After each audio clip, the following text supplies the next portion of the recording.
Hey guys, welcome back to the podcast. This is Dave.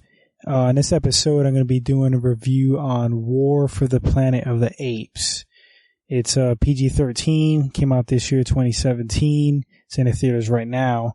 It's a science fiction drama film. It has a runtime of 2 hours and 22 minutes. Some of the ratings, IMDb gave it an 8.1 out of 10, which is pretty damn good. Rotten Tomatoes gave it a 95%. Metacritic, 83%, which is pretty good. It's directed by Matt Reeves. It stars Andy Serkis as Caesar, Woody Harrelson as the Colonel, and Amia Miller as Nova. Those are some of the main actors in the film. And the premise for the movie goes like this. After the apes suffer unimaginable losses, Caesar wrestles with his darker instincts and begins his own mythic quest to avenge his kind. So, I checked the movie out over the weekend, and I enjoyed it. It was between War of the Planet of the Apes and Spider-Man. Spider-Man Homecoming. Excuse me. And I was like torn. I was torn on which movie to see. I actually left it up to my girlfriend. So, she chose Planet of the Apes, and I had to, sometimes you gotta let them win those battles. So I just, I went with Planet of the Apes, and I enjoyed it. But I'm gonna get into all that now. I have some gripes about it. The number one gripe, not to start off negative, is it needed more action. So I just felt like there was a lot of story, a lot of character development, but I felt like it needed more battles, more action. And yes, it's not supposed to be a dumbed down action movie. I get that. But, I mean, that's just my opinion. I felt like it slowed down quite a bit at certain parts, and I just needed more action. But the good of the movie, the effects. The effects were pretty much top-notch for the apes. They looked realistic. I have no complaints about the special effects. They were on par with the other movies, which looked pretty excellent. As far as like the ape effects, monkey effects, ape effects, this movie was probably, cause as time goes by, like CGI gets better and better. So in theory, you have to think that special effects are better, in recent years. You know what I mean? 2017 Planet of the Apes is going to look better than 2009, you would think, right? And that pretty much was the case. Like I said, the other movies, the effects look great, and this one was like on par, if not better. So, performances, I was excited. This movie had Woody Harrelson. I'm a fan of Woody Harrelson. I feel like Woody Harrelson is an underrated actor. I think he's a great actor. He's really good at what he does and great at his roles. And no spoilers for this. I'll try not to. And if I do, I'll give fair warning. But Woody Harrelson was the villain. I don't really think that's a spoiler because you can gather that from the trailer. And he was great. I just feel like he was underutilized. But I want to know what you guys think. So feel free to comment either on the social media pages. You can email us. He was great. I just felt like he was underutilized, and I'm not going to get into spoilers. I don't want to get into the climax of the film. The character Caesar, the main, smart ape that started it all, really cool character in cinematic history. It's, I was thinking about this, this is kind of a spoiler, but this is kind of, I think it's pretty well known that this is the end of the trilogy of the prequels of Planet of the Apes. So you had Dawn, Rise, and War for the Planet of the Apes. So this is pretty much a wrap up. And in the older movies, and I believe in the Mark Wahlberg remake, which I have to revisit, they mention Caesar. He's like this monkey or ape that was like praised, the first one, that saved them and did this and that. So this trilogy, the Dawn, Rise, and War, it was based on Caesar and his character arc, his story arc. And I felt like it was wrapped up really well. I felt like they did the character justice. I got no complaints with how his character arc ended. That's not giving anything away whatsoever. But, yeah, I felt like they did a really good job. He was a pretty epic character, very likable. I enjoyed the character through all three movies. What else could I say about the film? It had some drama mixed in. I think it worked well, for what it was, for, talking monkeys, talking apes. You have to kind of suspend, your reality, your belief in reality, or, I don't know if that's the term, but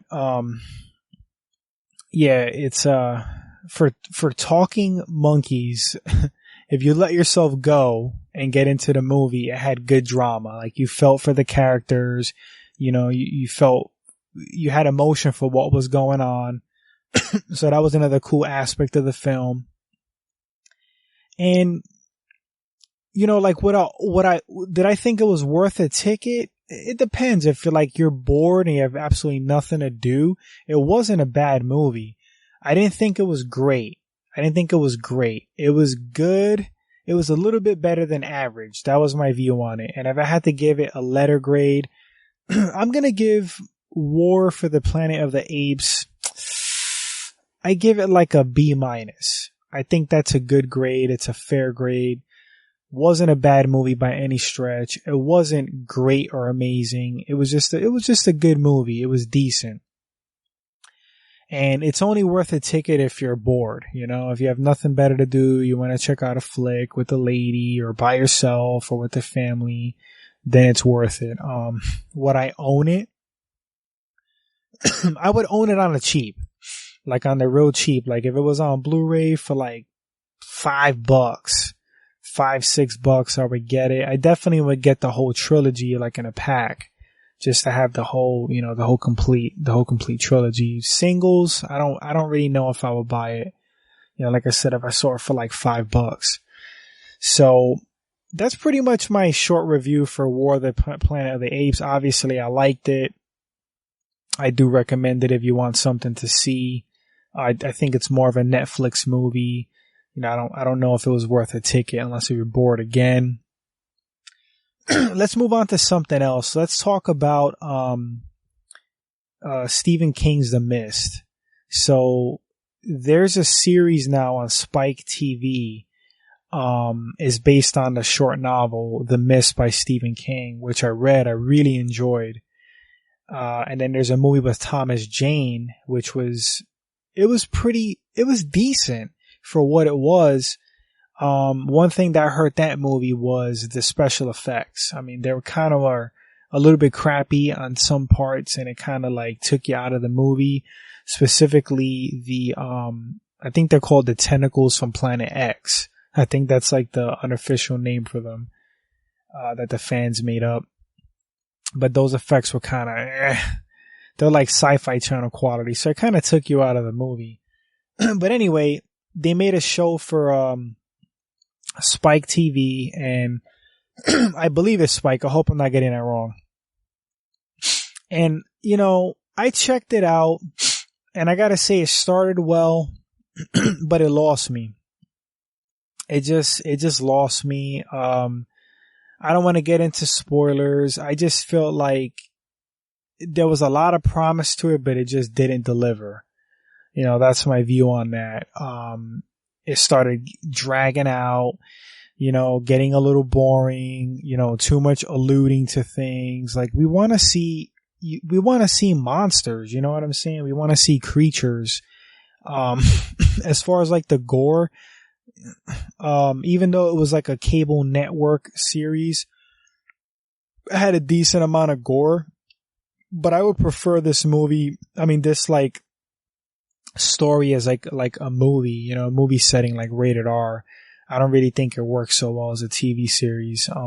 If I had to grade the series, I would grade The Mist as a series like a C-. I really didn't care for it too much.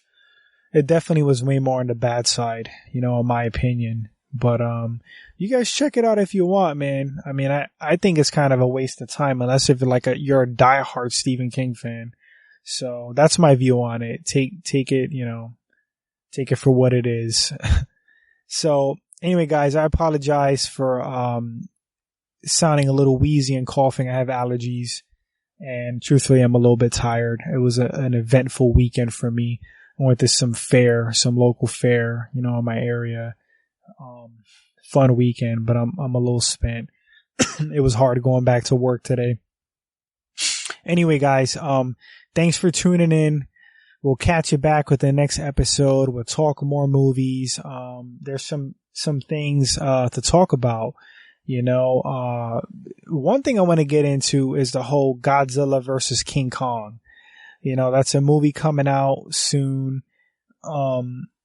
I don't even know if I want to get into it right now. I'm probably going to save it for another episode, but I'm pretty excited for the second Godzilla movie. Godzilla King of Monsters is the unofficial title. And then what they're doing with that universe with the kaijus, you know, like big monsters. And the whole team up with Godzilla and Kong, which I have strong opinions about that. They're not all good either. So that'll be a fun episode. I get into that in another one. But for you guys that, you know, enjoyed the episode, thank you for tuning in. Subscribe to the podcast if you haven't already. We're on iTunes. We're on social media, Facebook, Twitter. You can email us with requests or questions, comments, feedback on the show. So yeah, that's it, guys. Until next time, take care, and we'll catch you back with the next episode. Later.